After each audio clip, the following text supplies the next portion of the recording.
Kaya tayo ang kumakatawan ngayon doon sa anak na lalaki, nakikinig sa katuruan ng wisdom coming from God. At sinasabi, anak, kung ikaw ay naggaranti sa utang ng iyong kapitbahay, sumumpa ka para sa pagbabayad ng iba. Kung ikaw ngayon ay natali na sa iyong salita, napako ka sa iyong pangako, na kulong ka na dahil sa pangakong binitawan mo, itong dapat mong gawin, palayain mo ang iyong sarili. Kailangan na ikaw ay makalaya, palayain mo ang iyong sarili, dahil ikaw ngayon ay nasa kamay ng iyong kapwa-tao. Magpakumbaba ka, lumakad ka, at makiusap ka doon sa pinangakuan mo na ikaw ay palayain sa pangako na iyong binitawan. Verse 4, allow no sleep to your eyes, no slumber to your eyelids. Free yourself like a gazelle from the hand of the hunter, like a bird from the snare of the fowler. Sabi, huwag kang matulog, huwag kang magpahinga, huwag kang magtumpik-tumpik, hanggang ikaw ay may binitawang pangako at ikay isang garantor. Napakadelikado ng iyong buhay, maring biglang ikaw magbayad, biglang ikaw maghirap dahil sa kapabayaan ng iba. Kaya makiusap ka, magpakumbaba ka, tularan mo yung gazelle. Yung mga gazelle po kasi nahuli nyo na yan, nakulong na, nahagisan na ng lambat, hawak-hawak na namang humuhuli, talagang nagpupumiglas siya at gagamitin niya ang kanyang lahat ng lakas para makatakbo. Lulundag siya at tatakbo, tatakas, iiwas doon sa gustong humuli sa kanya.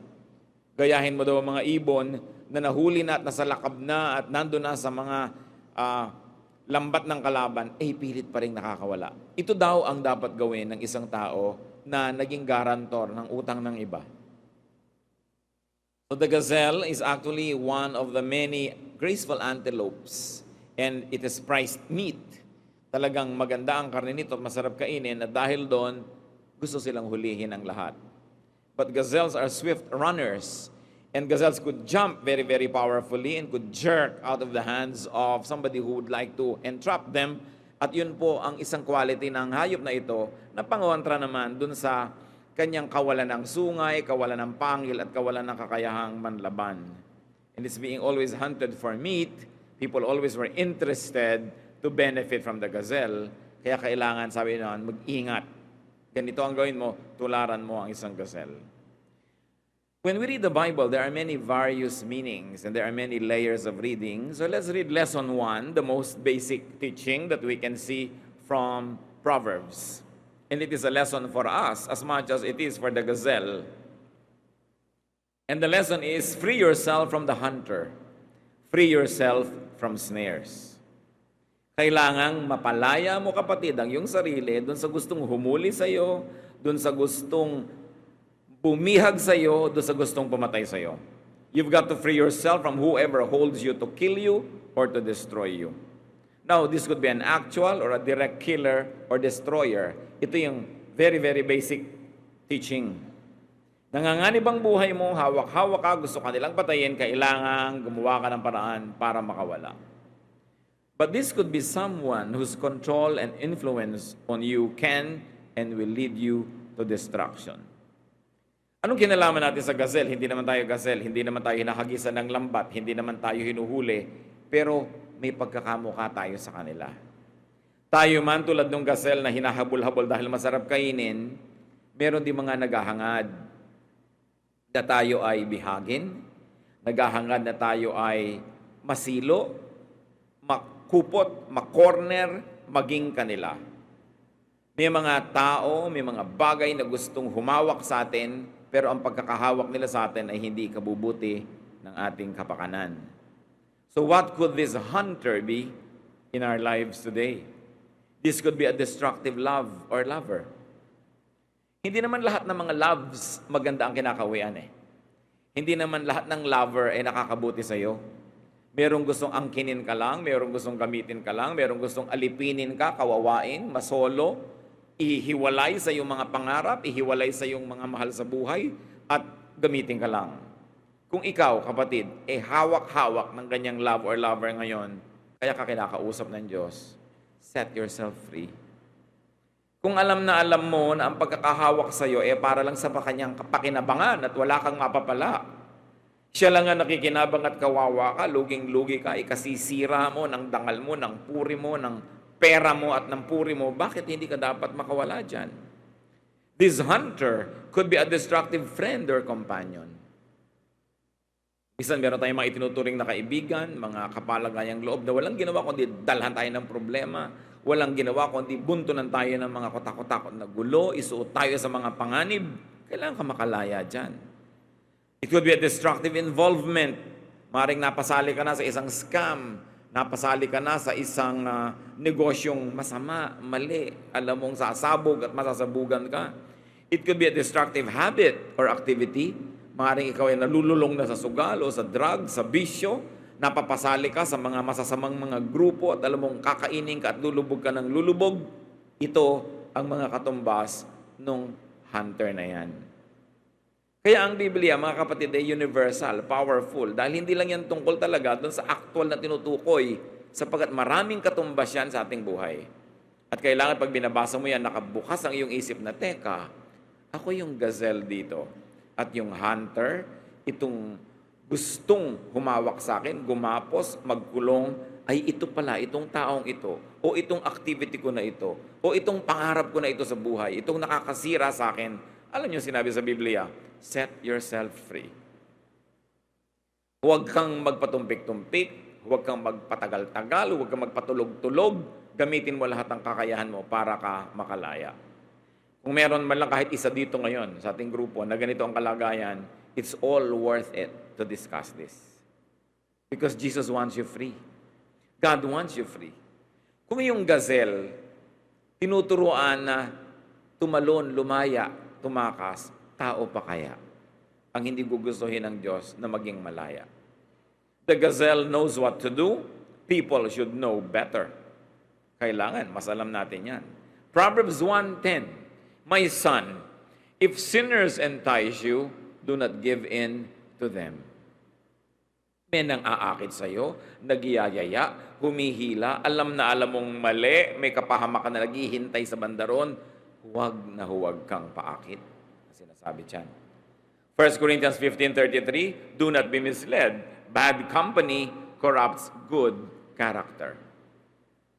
Ang ganda-ganda na ng katayuan mo sa buhay, minaitayo ka ng konting pangalan, konting reputasyon, meron ka nang na-accomplish, kahit ano man yun, may napag-aralan ka kahit konti, pagkatapos babarkada ka sa masasama. Ang mga ginagawa ninyo, bumubura sa dati mong ganda, sumisira sa dati mong kahusayan, kinakain yung dati mong mga naipon, winawasak yung mga dati mong nabuo. Aba, mag-isip-isip. Bad company corrupts good character. Proverbs 18:24, a man of many companions may come to ruin. Pag sobrang kang daming barkada, sobrang daming kaibigan, sobrang daming tao sa mundo mo, nakakalito na mag-isip-isip kung ano ang nagiging dulot sa iyo ng bawat isa dyan. At posible na merong mga papasok dyan, sila yung sisira sa iyo. Kailangan mag-ingat. Nawa, doon pa lang sa lesson 1, sulit na ang pakikinig natin. Na naalala na natin, oo nga pala, parang nalilibang ako. Bakit ako pumapayag na hawak-hawak, kontrol-kontrol, at nakukulong na ako nitong ganitong sitwasyon sa aking buhay? Pero meron pang lesson 2, which is really the primary teaching. Ito talaga yung tunay na turo ng original verse sa kanyang mga original hearers. Free yourself from the responsibility of a guarantor. Paulit-ulit yan, mga kapatid. Lagi ko inuulit yan, kasi lagi naman may bago nakikinig, hindi niya alam.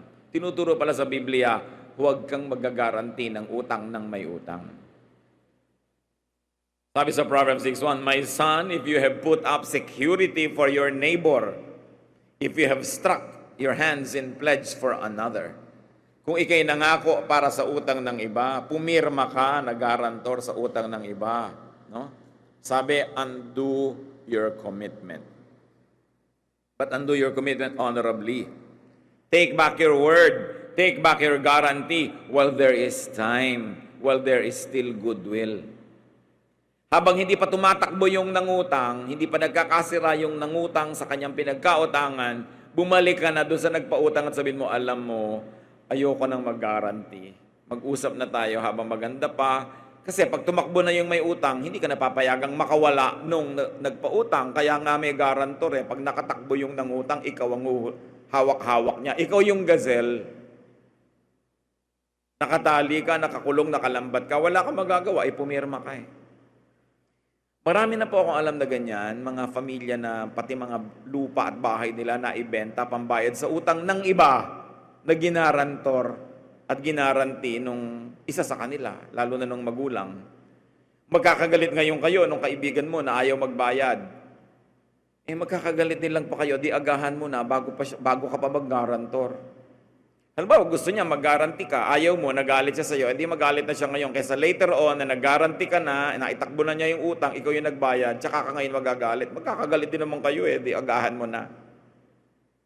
At kung magagalit siya sa iyo dahil ayaw mo mag-guarantee, hindi siya tunay na kaibigan. At saka sabihin mo, sabi ng Proverbs 6:1, sabi ng Word of God, hindi daw ako dapat mag-guarantee. Ngayon, kayo mga nag-guarantee na, ninenervyos kayo ngayon, paano yan, nag-guarantee na ako. Kaya nga pinag-uusapan natin, mga kapatid. Sabi, huwag kayong magpatumpik-tumpik. Bawiin nyo yan. Habang maaga pa. Habang hindi pa sumasabog yan at hindi pa lumalaki yung gulo. Well, you will take back your word, but you've got to do it honorably. Kaya ang sabi ito sa Bible, makiusap ka. Gawin mo ang magagawa mo para makalaya ka dyan sa pagiging garantor. Ngayon, ang tanong ng iba, laging itinatanong, paano po yan, Christian tayo, di ba dapat tayo matulungin? O sige, mag-guarantee ka. Pero kapatid, pag nag-guarantee ka, dun pa lang sa oras ng pag-guarantee mo, tanggapin mo na yung posibilidad na ikaw talaga magbabayad.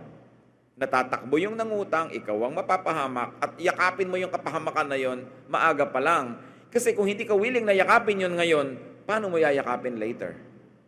So hindi ko kayo pinipigil mag-guarantee. Pero tanggapin ninyo na pwedeng kayo talaga magbayad niyan. Ngayon, kung ayaw nyo nun, ba't kayo nag-guarantee? Yun ang ibig sabihin ng garantor. Pag hindi nagbayad yun, ikaw ang magbayad. Kailangan linawin. And a guarantor falls into his neighbor's hands, according to Proverbs. A guarantor falls into the hands of a hunter, into the snares of a fowler. May konteksto yan, mga kapatid. Kasi nung araw, at ngayon din naman, up to a point, totoo pa rin yan. Yung mga mahilig magpautang, talagang sobrang tumubo. Mga usurers. So, pag nagpautang ako kay A, guarantor si B may mga ibibigay sa akin niya na prenda. Halimbawa, alahas, papeles, o kaya kung ano man yun, property niya. Talagang gustong-gusto kong hindi makabayad si A. Dahil maiilit ko yung property ni B. Kaya ang sinabi, doon sa nagpapautang, yan yung hunter, talagang nag-aantay yan ng ganung sitwasyon. Ikatutuwa niya yon dahil higit lalong lalaki ang kanyang tubo. Kaya sabi, kailangang makawala ka sa ganung uri ng transaction. It must be clear to you that you must get out of that situation. So yun po, ang pangalawang teaching. Meron pa. Yan ang kagandahan ng salita ng Diyos Hanggang handa ka matuto, may handang ituturo sa iyo. And let's go to lesson 3, the extended teaching. Of course, the extended teaching here is do not needlessly guarantee or commit yourself to someone else's performance because it is beyond your control. Kailangan na hindi ka sumasabit dyan.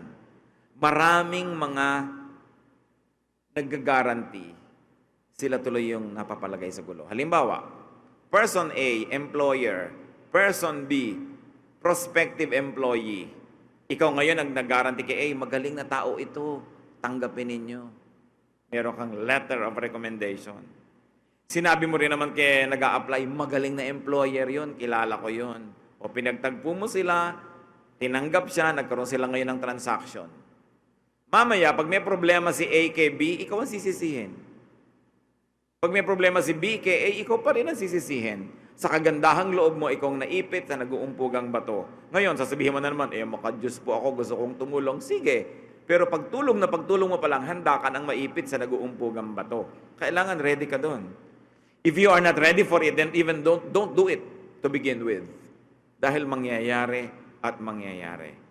Ganyan din yung ipinakilala mo, yung guwapo mong pinsan, kaya maganda mong kamag-anak, sa kabilang side, sa father side, sa mother side, nag-ibigan, nagkagulo later on, ikaw na naman na may kasalanan. Nasisisi ka pag laki ka namamagitan. Kaya alam niyo yung mga mahilig mamagitan, yung mahilig mag-bridge, mahilig dyan na sumali sa gitna, lagi silang nasusuong sa gulo. Kasi hindi ka naman pwede hindi madadamay sa ganyang mga uri ng gulo. At marami pa po mga application itong gazelle story na ito, mga kapatid. The important thing so far is to free yourself from very clear and present danger. Ano ngayon ang very clear and present danger sa inyong buhay? Get out of it. Free yourself from possible danger. Kahit posible palang mangyari, pag posible, ibig sabihin, hindi imposible. Pwedeng mangyari. So palayain mo na agad ang iyong sarili. Free yourself from commitments, from relationships, from situations that threaten your life, your well-being, and your future. Madali namang makita yan kung saan pumupunta ang direksyon ng inyong usapan, saan pumupunta ang isang relasyon, saan pumupunta ang isang transaction. Yung iba, napapasubo dahil ayaw nila malugi. Sabi nila, nag-invest na ako dito, nag-start na ako, kailangan makabawi muna ako. Sa kagustuhang makabawi, kaya lalong nalulugi. Kung nagising kayo sa katotohanan na this is not going to be a winning situation, then don't aspire to regain what you've already initially lost. But stop losing. That will become your gain. Tama na, matigil na lang yung kalugihan mo, matigil na lang yung pagsali mo dyan. Nakakahalata ka, scam yata yung sinalihan mo, tumigil ka na. So, marami na ako na ibigay, gusto mo dagdagan pa. Para lang makabawi ka pa ng makabawi. Tama na, nagising ka na. Tama na yun, salamat, nagising ka na. Hindi na madadagdagan yung kalugihan mo. What hunter or snare could be holding you now? I hope none of us is like a gazelle right now, na hawak-hawak kayo, controlled kayo. If this is your situation, we have read the Bible. Do a gazelle, set yourself free. What hunter or snare is trying to get hold of you? Sinusubukan pa lang, papunta pa lang doon. Do a gazelle, run away, stay away from danger. Be discerning. Hindi lahat ng lumalapit sa atin na maamo ay maamo nga. Hindi lahat ng mukhang mabait ay mabait nga. Hindi lahat ng mukhang kapakipakinabang ay kapakipakinabang nga. Maging sa pananalig nga. Matthew 7:15-20. Watch out for false prophets. They come to you in sheep's clothing, but inwardly they are ferocious wolves. By their fruit you will recognize them. Do people pick grapes from thorn bushes or figs from thistles? Likewise, every good tree bears good fruit, but a bad tree bears bad fruit. A good tree cannot bear bad fruit, and a bad tree cannot bear good fruit. Every tree that does not bear good fruit is cut down and thrown into the fire. Thus, by their fruit, you will recognize them. Ito pong teaching na ito tungkol sa mga bulaan ng mga magtuturo, mga maling mga katuruan, mga huwad na mga prophets. Pero ganun pa rin yung katotohanan. Yung gustong mandaya, magpapanggap. So yung mga wolves na yan, mga wild dogs na yan, mga sumisila at kumakain ng mga tupa, paglalapit sila sa tupa, nagbibihis tupa sila para hindi magtakbuhan yung mga tupa. Kaya ganun din mga kapatid, ang gustong mandaya, nagbabait-baitan. Ganon yung gustong maka 1, 2, 3, padadamahin ka muna. Yung gustong makuha ang maraming pera mo, pinapa-invest ka, papatikimin ka muna ng konting tubo. At pagka ginanahan ka na sa natitikman mo, pati gintong ngipin mo, babakbakin mo na, i-invest mo sa kanya. At doon na siya tatakbo. Ay, sorry na 1, 2, 3 ka na. Pero napatikim ka muna ng konti, ano? Kaya mag-ingat kayo, hindi lahat ng mukhang may tubo ay tutubo nga. Proverbs 5, 1-5. My son, pay attention to my wisdom. Listen well to my words of insight, that you may maintain discretion and your lips may preserve knowledge. For the lips of an adulteress drip honey, and her speech is smoother than oil. But in the end she is bitter as gall, sharp as a double-edged sword. Her feet go down to death, her steps lead straight to the grave. Ang pinag-uusapan dito, isang babaeng mapang-akit na inaakit ang mga lalaking may asawa na pagtaksila ng kanilang asawa at sumiping sa kanya. Sabi, mag-ingat ka, anak, sa mga babaeng matatamis magsalita, masarap mangusap, mabango, maganda ang itsura. Sabi nga ni Balagtas, ang paglililoy nasa kagandahan. Mas madali siyempreng makaakit yung masarap magsalita, yung maganda, yung mabango. Kaya sabi, anak, mag-ingat ka. Of course, another extended reading of that, yung mga mahilig mag-scam, mag 1, 2, 3, masarap din magsalita. Masarap din magpatikim ng mga kung ano-anong mga kikitain mo. Pinapalaki ang iyong mga pangarap. And when they appeal to our desires, to our greed, and to our worldliness, they begin to take control of us. Pag-ingatan ang ganito mga bagay. Remember that the hunter, the snare can be a person. It can be a dream. Maraming mga tao naman na bulid sa kasamaan, na trap dahil sa kanilang mga pangarap. Sa layo ng tinatanaw at ganda ng pangarap, hindi na baling maglakad sa bubog, matuka ng ahas, mahulog sa bangin, ang tinitingnan lang yung pangarap. Aanhin mo ang magandang pangarap kung para naman maabot mo yun, nagkawasak-wasak, nagkagiba-giba ka. That hunter, that snare, that trap can be a dream. It can be a desire. It can be a habit, an association, a membership, a belongingness, which in the process will kill or destroy or damage. Kaya ang tanong lang mga kapatid, huwag na tayo magpaligoy-ligoy, kailangan maiksi, direct to the point, ang lalo nating matandaan. Gusto ng Diyos, malaya tayo. Identify, kilalanin, alin o sino ang sumasakal sa inyo. Kailangang palayain nyo ang inyong sarili. Sino ang nagtatali, gumagapos, nagkukulong? Sino ang nagpapasikip ng inyong mundo, na inyong hininga? Gumawa kayo ng paraan na makalaya. At kung sasabihin nyo naman, asawa ko po lahat yan tinutukoy nyo, paano ko lalaya? No? Well, meron kang legal and moral duty to be there, pero kailangan makaimbento ka ng iyong version ng kalayaan. Kailangan sa mundo mo na pinapasikip niya, makalikha ka ng isang mundo na sa'yo, na ikaw lang ang tao doon, na napapaluwag mo yun, napapagawan mo yun ng paraan. You can do that. If you have to be legally and morally tied to someone, you can still create a world within your world where you can be free, where you can be yourself. In other words, you can minimize to that which is acceptable, no? Mga minimum requirement, yung interaction mo sa ganong mga tao. Hindi mo kailangang itali ang buong buhay mo sa isang taong lumulunod sa iyo. Sa isang taong sumisira sa iyong pagkatao, kahit o pa siya kamag-anak, kahit mo pa siya asawa. Kailangan makagawa ka ng sariling mundo dahil ipinanganak ka mag-isa sa mundong ito, mamamatay ka at haharap sa Diyos na mag-isa. Even these transactions are only earthly. Kaya nga nung si Jesus ay tinanong, sa tao pong nagkaroon ng maraming asawa, pagdating nila sa kabilang buhay, sino doon ang asawa niya? Sinabi ng Panginoon, wala na doon ni isa. Wala nang mag-asawa sa langit. Wala nang mag-asawa sa piling ng Diyos. Ang lahat ay magkakapatid na lang at Diyos ang magulang. In other words, even this relationship, though to some they want to extend it forever and ever because it seems like a piece of heaven, that ends. Pagamat masarap ng mga mag-asawa ay magkasalo sa buhay nila, lalo talagang hindi naman sila nananakal sa isa't isa, pero hindi naman ganoon ang katotohanan ng lahat ng tao. Ang buhay mo, kapatid, ay isang buhay na dapat pahalagahan. Ang iyong dangal ay dapat pahalagahan. Ang iyong mga pangarap at hangarin ay dapat ding pahalagahan. Hindi mo yan pinapabayaan, nasirain, wasakin, agawin sa iyo ng sino man. Pagamat ikaw kuminsan may mga pananagutan, well, a part of it will have to be sacrificed, but you don't have to sacrifice everything. You have to be discerning, wise, and creative so that you can become you and still be you and pursue your being you in spite of the people who try to ensnare you. Meanwhile, kung hindi nyo naman asawa yan o magulang yung gumaganyan sa inyo, hindi kayo bound by biological and personal and permanent relationship, mas madaling umalis.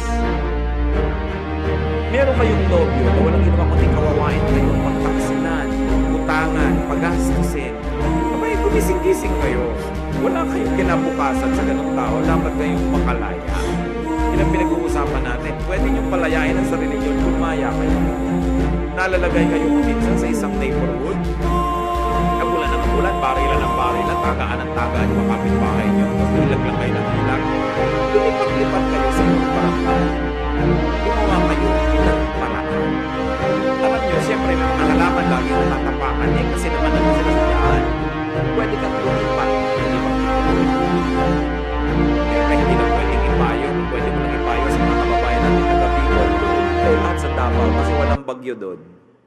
Diba? Dahil lagi nilang binubugbog ng bagyo yung Bicol. Kawawa naman kung doon ka nakatira, kagagawa mo pa lang ng bahay mo, giba na naman. Kaya kung ikaw si OFW, humingi ng pera yung nanay mo dahil may dumaang bagyo, hindi ka pa nakakabayad ng inutang mo, humihingi na naman dahil may bagyo na namang dumaan. Eh kasi nasa Bicol ka eh. Kung mahal na mahal mo yung lugar na yon, anong magagawa ko? Ayaw mong umalis, pero kung talagang ayaw mo laging binabagyo, lumipat ka. Yan ang ibig lang natin sabihin. Kasi meron talagang lugar na daanin ng bagyo. May mga lugar na laging nililindol. May mga lugar na laging bumabaha. Tabi ka ng ilog, laging bumabaha. Di lumipat ka ng bahay dahil naubos na lahat yung savings mo. Katatambak, kaaahon sa baha. Eh yun at yun din ang nangyayari. Mga kapatid, ang dami nating pwedeng isipin na katumbas nitong hunter. Ang point lang, you are being pulled down, you are being threatened, you are being put in danger. What should you do? Set yourself free. Nilikha ng Diyos ang tao para maging malaya.